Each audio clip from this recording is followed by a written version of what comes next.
Hi, my name is Kaley Necessary. I'm originally from Illinois, but I'm currently living in Phoenix, Arizona. I did not grow up knowing the Lord, did not grow up in a Christian home, but I became a Christian when I was in high school. My junior year, two of my best friends were both believers, and just like observing the way that they lived their life, um, seeing how they treated people with compassion and kindness really sparked my curiosity to get to know who their God was and why they chose to live their life differently. So when I was a junior, they invited me to church and they invited me to a youth conference. When I went to this youth conference, I heard the gospel preached for the first time through Ephesians 2, which talks about how at one point in our lives we were living in a way where the world tells us how to live. And Jesus, by grace, saved us. And it's not because of our works, but it's because of his kindness. It's because of God's kindness through Jesus that we can be saved.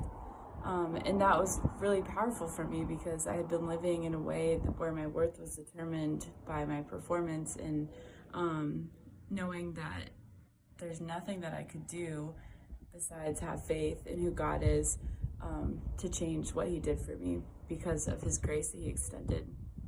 So after I heard the gospel through Ephesians 2, I was really encouraged to dig deeper into the word, get to know who Jesus was. So I started in the Gospels, and I read through Matthew and John, and it was just really cool, like getting to know who Jesus was as a person and seeing what he did when he was on this earth and seeing how he treated people, getting to know God's character and God's heart through who Jesus was on earth, and seeing that God cared about the poor, God cared about the lonely.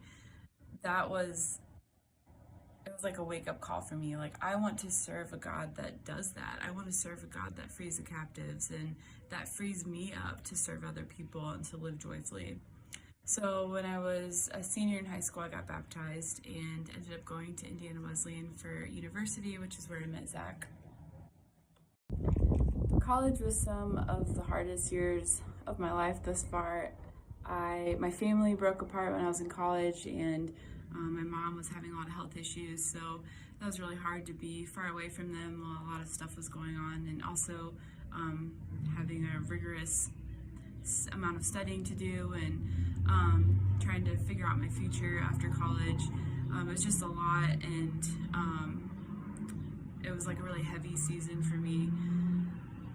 When I was in college, my junior year, I had an internship in Uganda, and it was a public health internship. So I was living and working in a village. We had no running water or electricity, so it was very physically uncomfortable and physically challenging.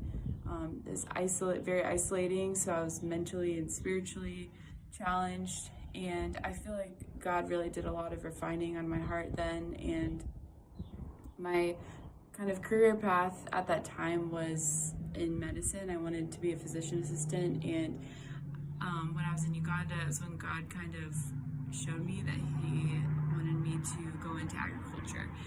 And that took a leap of faith for me because, I had a plan, I had everything figured out, and then God is revealing this new path that he wants me to go down on. And I wasn't super excited about it, but started learning more about agriculture and how God is reconciling the land through food all over the world, and just really gave me a passion for food justice and justice for farmers around the world.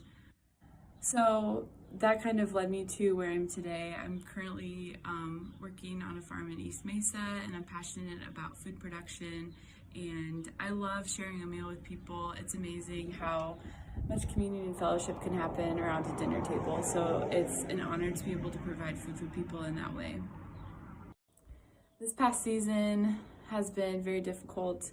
There's been a lot of hope deferred, and a lot of my expectations. A lot of things didn't turn out how I expected them, but God has been so faithful, and he's just continued to teach me that he is good and he does want good things for his children. We are saved by grace and not by works. So it's a constant battle, and the Lord has to remind me that His mercy, His goodness and mercy go before me, but they also follow me. So I don't have to strive to be a certain person. I don't have to strive to earn His love. His grace is free, and it's cool to be able to be a part of that reconciliation that He promises to us. And I can walk confidently knowing who He is, and just loving and serving God and loving other people and serving other people. That's the main thing, and everything else is just extra because He loves us. So thanks, Zach, for giving me the chance to share my story, and I've really enjoyed seeing everybody else's testimonies.